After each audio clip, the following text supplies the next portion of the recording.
하나님 말씀은 누가복음 1장입니다. 누가복음 1장 26절 말씀부터 45절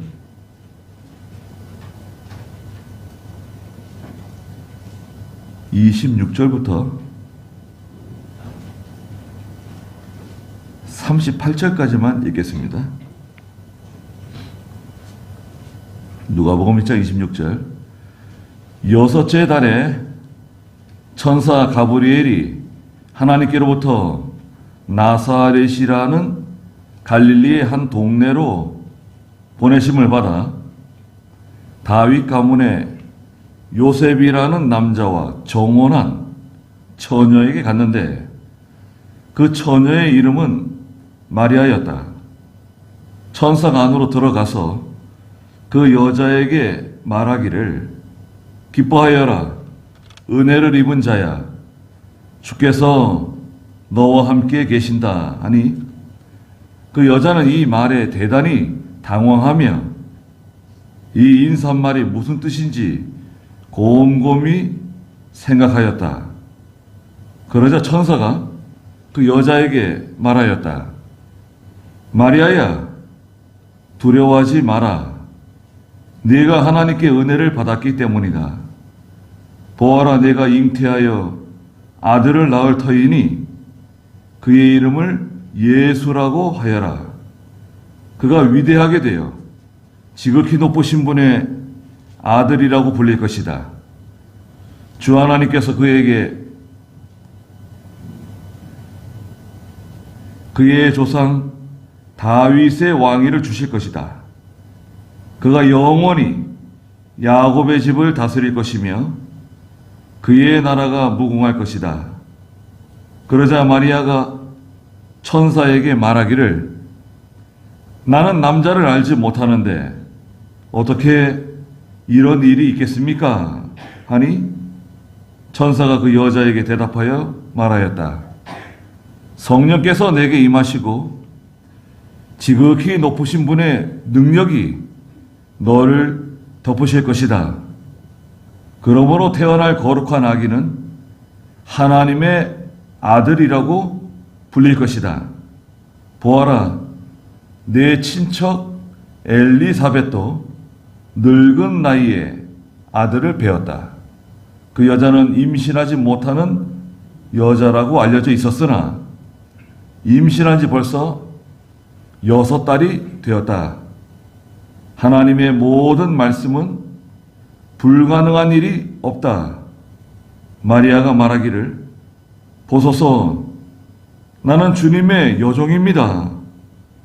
주님의 말씀대로 내게 이루어지기를 바랍니다. 하니 천사가 그 여자를 떠나갔다. 그랬습니다. 네. 그분은 영원히 야곱의 집을 다스릴 분이시다. 라고 33절에 말씀하셨습니다. 예수님의 탄생에 대해서는 성경에 마태복음 1장과 2장 그리고 누가복음 1장과 2장에 이렇게 기록되어져 있어요. 간단하죠. 그 내용이 아주 간단합니다. 예수님의 탄생에 대한 내용이 복잡하지 않아요. 우리가 너무나 잘 아는 그런 내용들입니다. 그런데 오늘 여기 본문에서는 26절에 보니까 여섯째 달에 천사 가브리엘이 하나님께로부터 나사렛이라는 갈릴리의 한 동네로 보내심을 받았다. 그랬어요. 여섯째 달이라고 하는 것은 그 앞에 나오는 사가랴와 엘리사벳 가정이 있었는데요. 세례 요한의 아버지와 어머니거든요. 그 1장 5절 한번 읽어주시겠어요? 1장 5절. 유대왕 헤롯 시대에 아비야주에 속한 사가랴는 이름이 한 제사장이 있었는데 그의 아내는 아론의 후손으로 이름은 엘리사벳이었다. 그들 모두 하나님 앞에서 의로운 자들로서 주님의 모든 계명과 규범을 흠없이 잘 지켰다. 그런데 엘리사벳은 임신하지 못하여 그들에게 자녀가 없었으며 둘 다 나이가 많았다. 네. 자녀가 없는 사가랴는 이제 남편인데요. 아론의 후손이고 제사장이에요. 제사장이고 또 엘리사벳도 아론의 후손입니다. 아주 믿음이 좋은 부부예요. 하나님 잘 섬기고. 근데 자녀가 없어요. 여기서 늙었다고 말하는 이 표현은 유대 사회에서는 적어도 60세 이상이 되었다고 말하는 겁니다. 60세 이상 된 거예요. 오늘날도 60세 이상 되면 아이를 갖는 게 쉽지 않죠. 그건 뭐 특별한 경우입니다. 그런데 이 사가랴와 엘리사벳이 아이를 갖게 된 거예요. 그래가지고 오늘 26절에 여섯째 달에 엘리사벳이 아이를 임신한 지 여섯째 달이 되었다는 겁니다. 하나님께서 천사 가브리엘을 나사렛에 있는 갈릴리 한 동네로 보내셨어요. 하나님께서 그 가브리엘 천사를 보내셨거든요. 마태복음에서는 한 천사를 보내셨다고 말씀하셨고 그 천사의 이름이 무엇인지는 기록하지 않으셨어요. 근데 누가복음에서는 정확하게 이 천사는 가브리엘 천사라고. 그래서 가브리엘 천사는 성경에서 좋은 소식을 전하는 천사라고 그렇게 우리가 말하고 있습니다. 그 사가랴와 엘리사벳 가정에도 하나님께서 이 가브리엘 천사를 1장 19절에 보내셔가지고 엘리사벳의 수태를 알려주셨어요. 27절에 보니까 다윗 가문에 요셉이라는 남자와 정혼한 처녀에게 갔는데 그 처녀의 이름은 마리아였다 그랬습니다. 다윗은 유다 지파예요. 유다 지파. 야곱의 아들 12아들이 있는데 유다는 넷째 아들이죠. 유다가 믿음이 제일 좋아요. 유다 지파 다윗의 후손으로 예수님이 태어나셨는데요. 다윗 가문에 요셉이라는 남자와 정혼한 처녀예요. 처녀. 처녀라고 하는 이 말은 우리 한국 사람들은 처녀 그러면 결혼하지 않은 여자, 시집가지 않은 여자를 보통 말하죠. 나이는 그렇게 따지지 않는 것 같아요. 나이가 뭐 많든 적든 간에 결혼하지 않으면 처녀라고 부르는 거죠. 근데 유대인들은 처녀 그러면 12살에서 14살 사이에 결혼하지 않은 여자를 말해요. 미혼 여자. 나이가 12살에서 14살. 그래서 마리아의 나이는 아마도 12살에서 14살. 많아도 16 이상은 되지 않았을 것이다. 이렇게 보는 거예요. 그러면 요셉은 나이가 몇 살이나 됐을까요? 요셉은 18살에서 20살 정도의 청년으로 보고 있습니다. 우리가 봤을 때 상당히 어린 나이죠.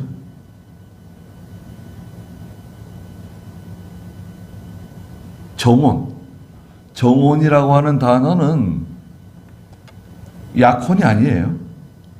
약혼이라고 이렇게 딱 못을 박으면 안 됩니다.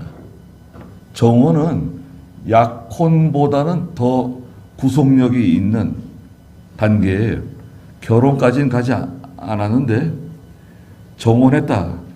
그러면 약혼보다는 더 높은 단계의 구속력을 가진. 그래서 정혼한 상태로 한 1년 정도의 시간을 보낸 후에 이제 결혼식을 보통 거행합니다. 정혼한 처녀에게 가까이 가게 되면 또 정혼한 처녀가 다른 남자를 만나게 되면 간음죄로 처벌할 수 있었어요.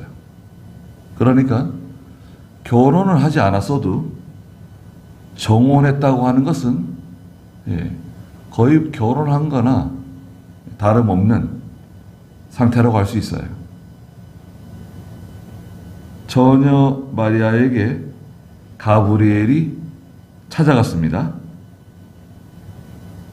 28절에 천사가 안으로 들어가서 그 여자에게 말하기를 기뻐하여라 은혜를 입은 자야 주께서 너와 함께 하신다 이렇게 말했어요.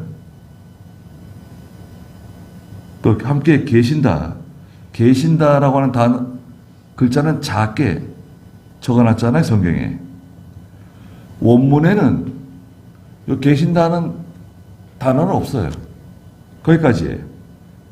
주께서 너와 함께, 거기까지 딱 이렇게 기록이 되어 있는데 거기에다가 번역할 때 작게 함께 계신다 이렇게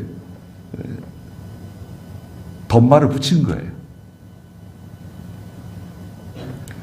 기뻐하여라 은혜를 입은 자야. 하나님께 큰 은혜를 입었다는 거예요. 주께서 너와 함께 계신다. 그리고 29절에 그 여자는 이 말에 대단히 당황하며 이 인사말이 무슨 뜻인지 곰곰이 생각하였다.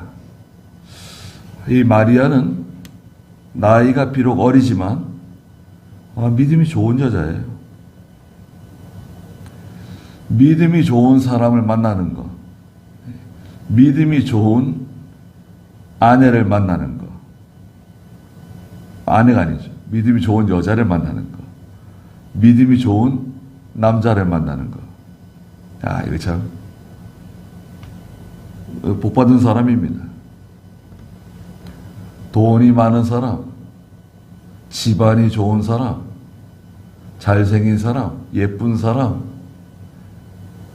여러 가지 조건이 있는데요. 믿음이 좋은 사람을 만난다.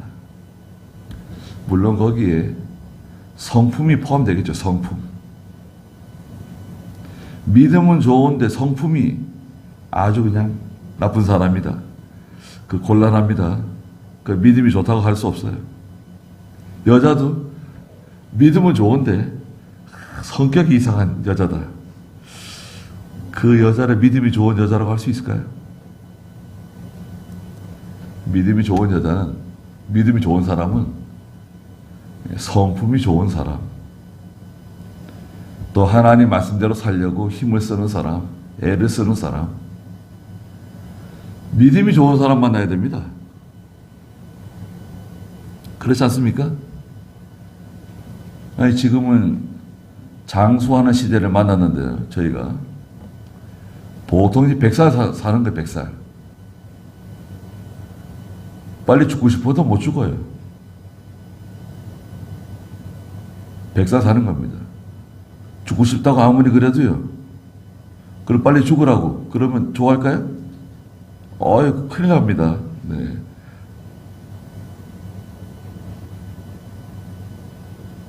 지금 결혼한다고 생각해 보세요. 누가 결혼한다고 하면 그 두 사람이 7, 80년을 같이 살아야 돼요. 7, 80년을. 그 얼굴 보고 결혼하고 뭐 지금 가지고 있는 거 가지고 결혼하게 되면 그거는 후회할 수밖에 없는 결혼이 될 수 있을 거예요. 믿음이 좋은 사람 만나야 됩니다. 믿음 있냐? 예. 첫인상이 좋았다. 첫인상. 예. 첫인상도 중요하겠죠. 네. 저는 누구를 소개시켜주면 반드시 3번 만나라고 얘기합니다. 남자 쪽에도 3번 만나세요. 그 조건을 받아들입니다. 여자 쪽에도 그 사람 만나면 조건이 있는데 3번 만나야 된다. 그 조건을 받아들이라고. 왜 3번을 만나야 됩니까? 첫 번째 만나서는 알 수 없다. 처음에 만났는데 별로다. 그런데 그 첫 번째는 무슨 일이 그 사람에게 있었는지, 몸이 안 좋을 수도 있고 또 무슨 바쁜 일이 있었을 수도 있고 상황을 잘 모르잖아요. 배경이 어떻게 되는지 모르잖아요. 그 첫인상을 가지고 그 사람을 판단할 수 있기 때문에 두 번째 만나라 이거죠. 두 번째 만나면 좀 대화가 좀 깊어질 수 있잖아요. 세 번째 만나면 그 사람에 대해서 좀 알 수 있죠. 3번 만나면 식사도 같이 하고 차도 마시고 이런저런 대화를 해보면 그 사람에 대해서 좀 알 수 있죠. 그 3번 만나라는 거예요. 3번. 그 좋아합니다. 3번 만나라고 한 게 참 도움이 되었다. 네, 좋게 생각합니다. 그 3번 정도 만나면 그래도 좀 판단할 수 있지 않을까. 그래도 참 조심스러워요. 그렇지 않습니까? 그 사람과 결혼하게 되면 앞으로 70, 80년을 같이 살아야 된다. 그거 참 쉽지 않습니다. 네. 어려운 일이 생길 때 같이 손을 잡고 기도하고 또 힘든 일 생길 때마다 서로 위로해주고 격려해주고 그렇게 하면서 살아야 되잖아요. 사랑하면서. 근데 그렇게 사랑하면서 살기 쉬운가요? 네. 간단한 문제가 아니에요. 믿음 좋은 사람을 만나야 돼요. 근데 여기 요셉과 마리아는 이 두 사람 다 믿음이 좋은 사람들이에요. 사람들이 참 좋은 사람들이에요. 30절에 보니까 그러자 천사가 그 여자에게 말하였다. 마리아야, 두려워하지 마라. 네가 하나님께 은혜를 받았기 때문이다. 보아라, 네가 잉태하여 아들을 낳을 터이니 그의 이름을 예수라고 하여라. 그랬습니다. 두려워하지 말라고. 걱정하지 마라. 두려워하지 마라. 네가 하나님께 은혜를 받았기 때문이다. 은혜를 받은 사람, 하나님의 은혜가 충만한 사람, 은혜가 충만한 사람 속에 성령께서 강하게 역사하세요. 하나님의 큰 감동이 있잖아요. 내 속에 하나님의 큰 감동이 있다고 하는 것은 하나님의 은혜가 있는 거예요. 은혜가 없는 사람에게 하나님의 감동이 임하지 않아요. 이건 같이 가는 겁니다. 하나님의 큰 은혜와 감동은 항상 같이 가요. 그 감동이 바로 성령께서 하시는 역사예요. 성령께서 우리의 마음을 감동시켜 주시는 겁니다. 감정, 우리의 감정하고 달라요. 성령의 감동은 물론 우리 감정적인 부분도 있는데 감정하고 다릅니다. 하나님께서 우리의 마음을 감동시켜 주시고 위로해 주시고 평안한 마음을 주시고 또 죄에 대해서 회개하려고 하는 마음을 주시고 이게 하나님의 감동이에요. 감동이 없으면 그런 일이 생기지 않아요. 마리아는 하나님께 은혜를 입은 사람이에요. 하나님의 일을 하는 것도 봉사를 하는 것도 은혜를 받아서 해야 돼요. 은혜 없이 그 맹목적으로 열심히 하는 것 그건 굉장히 위험합니다. 그건 미신 섬기는 사람하고 똑같아요. 미신 섬기는 사람들도 맹목적으로 열심히 하는 거죠. 심지어는 자기 몸을 희생해 가면서도 맹목적으로 하는 거예요. 그것을 기복신앙이라고 해요. 기복신앙. 미신적인 신앙이에요.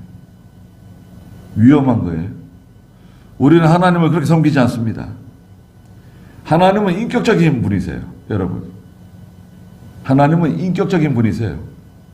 그래서 우리가 하나님을 섬길 때 인격적으로 하나님과 교통하는 것입니다.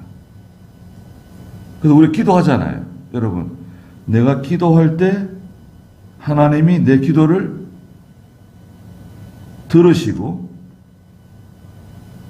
내가 하는 모든 일을 하나님께서 직접 보세요. 그리고 나와 함께 해주세요. 나를 너무 잘 아세요. 하나님께서. 누구보다도.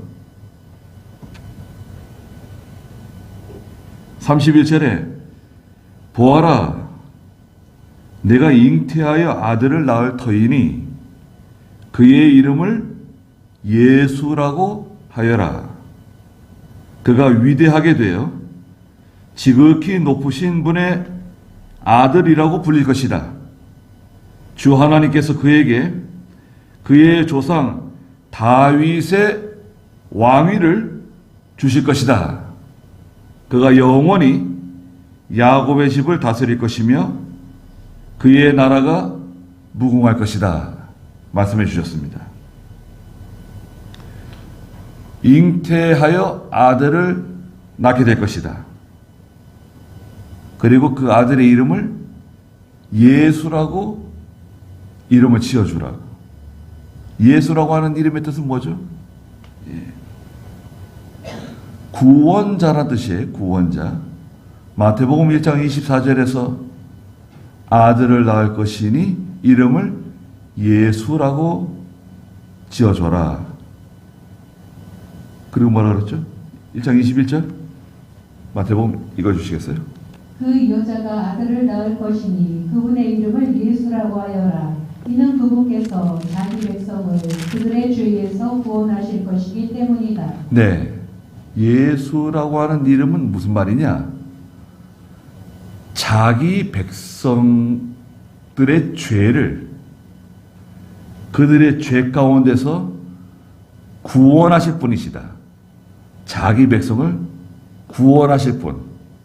구원자란 뜻이에요. 예수.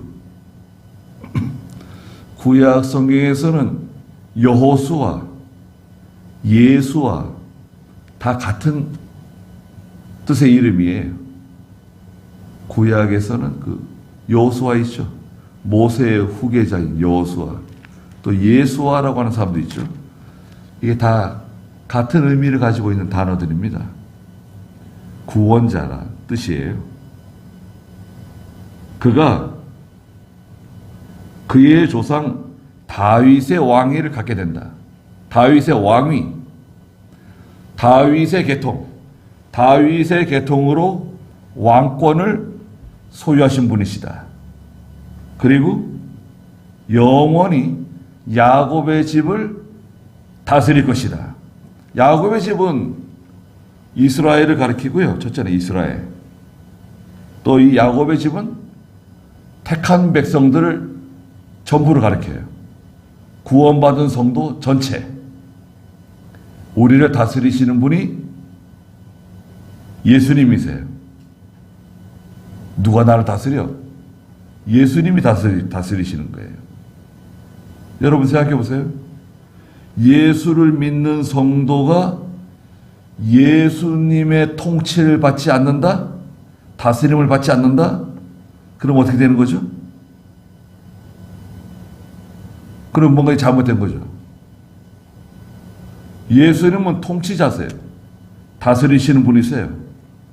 근데 예수를 믿는 사람이 예수님의 통치와 지배를 받지 않는다? 그건 자기 마음대로 사는 사람이죠. 그건 좋은 백성이 아니에요. 그래서 예수님에게는 세 가지 직분이 있다 그래요. 예수님의 삼직이라 그러는데요. 첫째는 왕이세요. 여기서 말한 것처럼 우리의 영원한 왕권을 가지고 계시고요. 두 번째는 제사장, 우리의 죄를 구속하시는 주님이시잖아요. 제사장이시고, 그 다음에 예수님은 선지자로서 우리 가운데 계셔서 하나님의 말씀을 가르쳐 주시고 깨닫게 해주세요. 이게 그리스도의 삼직이라 그래요. 예수님의 삼직. 첫째는 뭐라고요? 왕권, 그 다음에 제사장권, 그 다음에 선지자권. 구약시대 때는 왕을 세울 때, 제사장을 세울 때, 선지자를 세울 때 머리에 기름을 부었어요. 기름을 부었거든요. 임명식. 선지자를 세우고 제사장을 세우고 왕을 세울 때 염소뿔에다가 감람유를 채워가지고 기름을 그 사람 머리 위에다 부었어요. 그럼 어떻게 되는 거죠? 기름 부음 받은 자가 되는 거죠. 메시아, 그리스도, 이 두 단어가 바로 기름 부음 받은 자라는 뜻이에요. 구약에서는 메시아라 그러고요. 히브리어로. 신약 성경에서는 그리스도라 그래요. 그건 헬라어예요. 다 같은 단어예요. 메시아와 그리스도는 한 단어예요. 기름 부음 받은 사람이란 뜻이에요. 자, 그러면 처녀가 어떻게 잉태하게 되는가? 34절에 그러자 마리아가 천사에게 말하기를 아니 나는 남자를 알지 못하는데 어떻게 이런 일이 있겠습니까? 말했어요. 자, 보세요. 가브리엘 천사와 마리아가 지금 대화를 나눈 거예요. 이건 단순히 그냥 환상으로 치부할 수가 없어요. 정신, 이성이 깨어있는 상태에서 천사와 마리아가 대화를 나눈 거예요. 이것은 뭐 세상 사람들이 말하는 접신 이런 게 아니에요. 뒤로 자빠져가지고 뭐 어디 가봤다, 누굴 만났다 그런 게 아니에요. 그건 다 잘못된 겁니다. 가브리엘 천사가 마리아를 찾아왔고 마리아는 가브리엘 천사를 영접했고 둘이 대화를 나누는 거예요. 지금요. 정상적인 상태에서 대화를 나누고 있는 겁니다. 아니 저는 남자를 알지 못하는데 어떻게 아이를 갖는단 말입니까? 그러니까 가브리엘 천사가 뭐라 그랬죠? 35절에 그 여자에게 대답하여 말하였다. 성령께서 내게 임하시고 지극히 높으신 분의 능력이 너를 덮으실 것이다. 그러므로 태어날 거룩한 아기는 하나님의 아들이라고 불릴 것이다. 두 가지예요. 어떻게 잉태가 되느냐, 수태가 되느냐. 성령께서 내게 임하시고 성령으로 잉태된다. 그리고 두 번째는 지극히 높으신 하나님의 능력으로 잉태된다. 알려줬어요. 어떻게 잉태된다고요? 첫째는 뭐라고요? 성령으로 잉태된다. 성령의 능력으로. 두 번째는 지극히 높으신 하나님의 능력으로 잉태된다. 그래서 마리아 속에 그리스도의 영이 들어가는 거예요. 마리아 속에, 자 보세요. 마리아 복중에 그리스도의 영이 들어가는 거라고요. 그리스도께서 임재하시는 거예요. 하나님의 아들, 독생자 되시는 그리스도께서 인간 예수로 탄생하시는 거죠. 자, 우리는 예수 그리스도라고도 부르고요. 그리스도 예수라고도 불러요. 그렇죠? 예수라고 하는 이름은 예수님의 인성을 강조해요. 상징하죠. 예수는 예수님의 인성, 그리스도는 예수님의 신성을 강조하는 거예요. 그리스도 예수 그러면 예수님의 신성을 먼저 강조한 거죠. 예수 그리스도 그러면 예수님의 그 인성을 강조한 거예요. 예수님 속에는, 자 이게 중요합니다 여러분. 예수님 속에는 신성과 인성이 공존해요. 네? 예수님 속에는 하나님이신 신성과 인간의 인성이 같이 들어있어요. 그런데 섞여 있다 그러면 안 돼요. 자 보세요. 짬뽕이다. 신성과 인성이 같이 섞여 있다. 그렇게 말하면 안 돼요. 섞여 있지는 않아요. 완전한 신성이 들어있고요. 100% 하나님이시고 완전한 인성이 들어있어요. 100% 인간이세요. 어떤 사람은 예수님의 신성을 강조해요. 예수님은 하나님이시다. 인간을 부정해요. 어떤 사람은 예수님의 인성을 강조해요. 예수님의 신성을 부정하는 사람. 과거에 이게 교회 안에서 큰 논쟁을 일으켰어요. 그래서 그것을 결정을 지은 것이 뭐냐.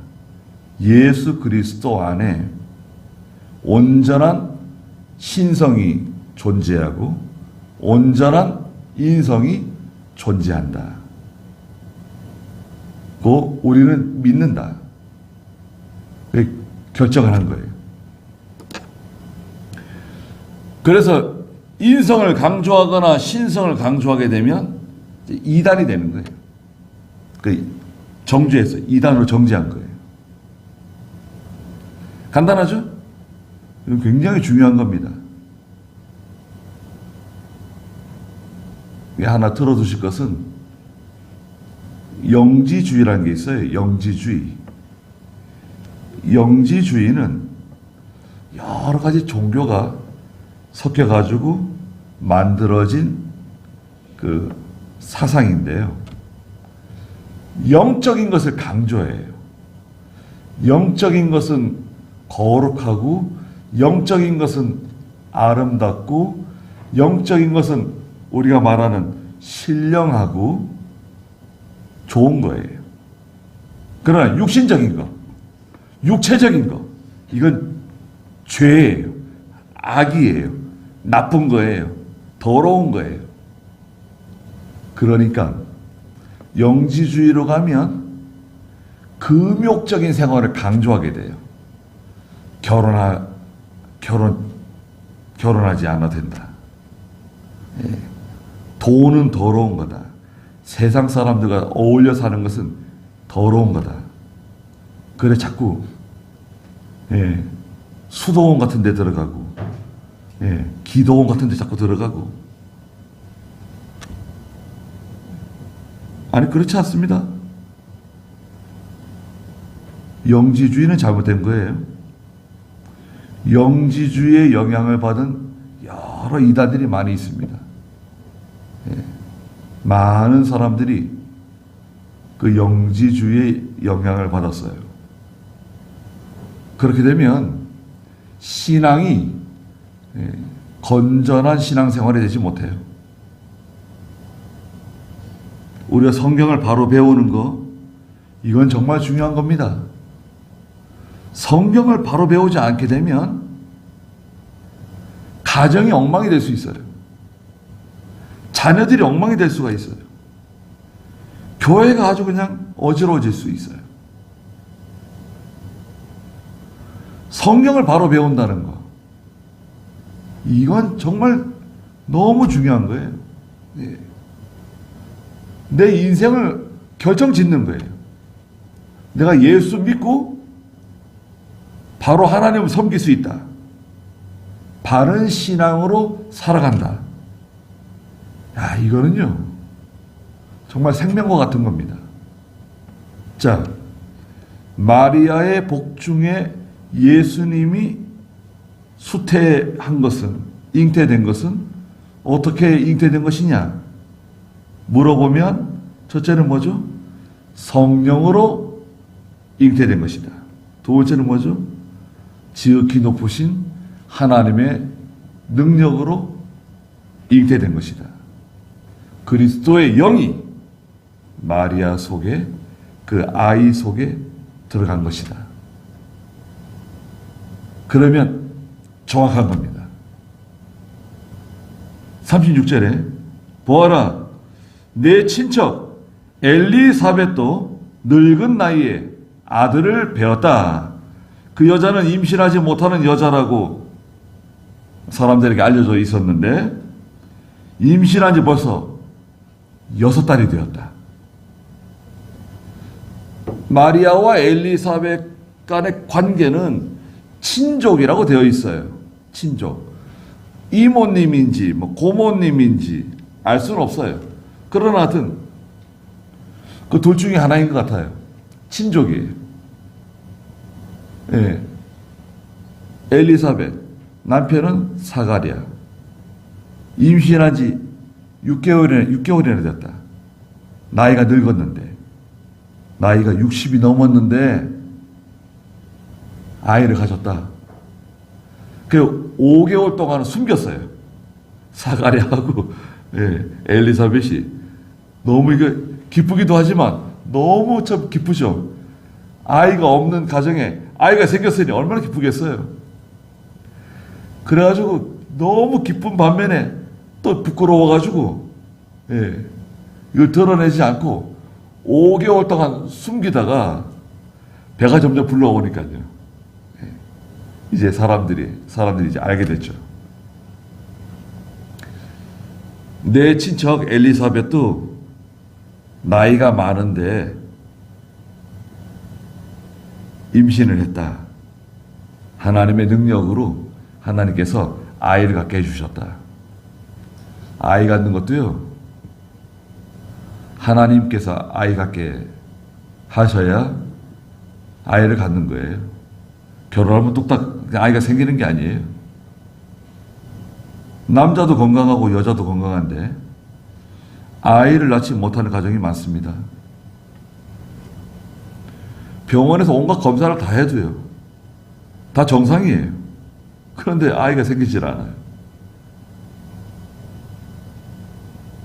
그 얼마나 힘듭니까? 그렇게 아이를 갖고 싶어도 아이가 생기지 않고, 하나님께서 귀한 생명, 제가 누구한테 결혼했는데 아이를 아직 안 가져요. 그래서 빨리 아이를 가져라. 그리고 아이를 한번 낳으면 많이 낳아라.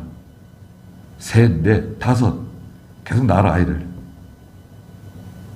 그랬더니 여자가 꼬마 때부터 봤어요. 공부하는 거 좋아해가지고요, 대학원도 가고 박사가 되고 싶어요. 아이를 빨리 낳아라. 그러면 아무것도 못하잖아요. 그러더라고요. 야, 사람 태어나는 것보다 더 귀한 일이 어딨냐? 사람이 태어나는 것보다 더 아름다운 일이 어딨냐? 그러면 힘들잖아요. 야, 그 사람 속에 영혼이 있다. 하나님의 영을 가진 사람이 태어나는 거다. 하나님의 사람이 선물로 찾아오는 거다. 그것만큼 귀한 일이 어딨냐? 그리고 그 아이가 태어나면 왜 하나님께서 먹을 걸 주시지 않겠냐? 입을 걸 주시지 않겠냐?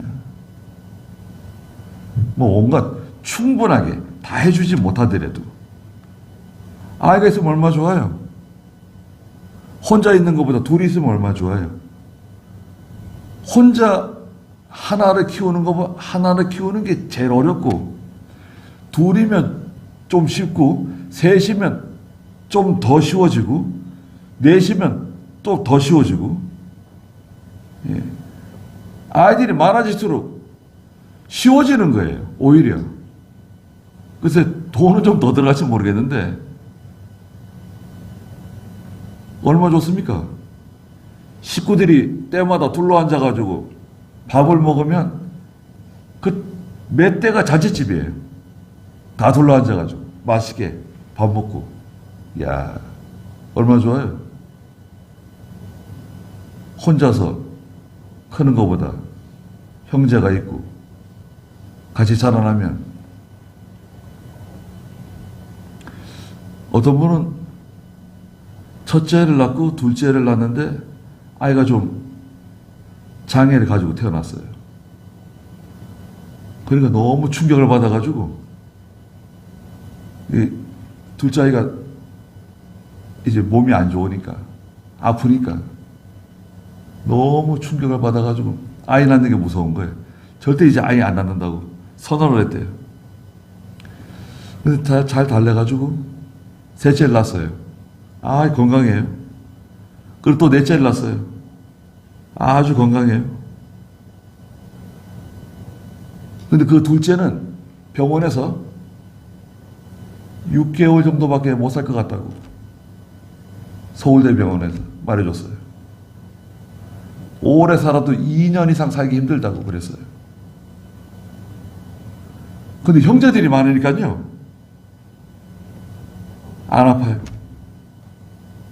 나이 20이 넘었어요. 잘 살고 있습니다. 겉으로 봐가지고 아픈 사람 같지 않아요. 형제들이 있으니까 오래 못 살 사람도 잘 살아요.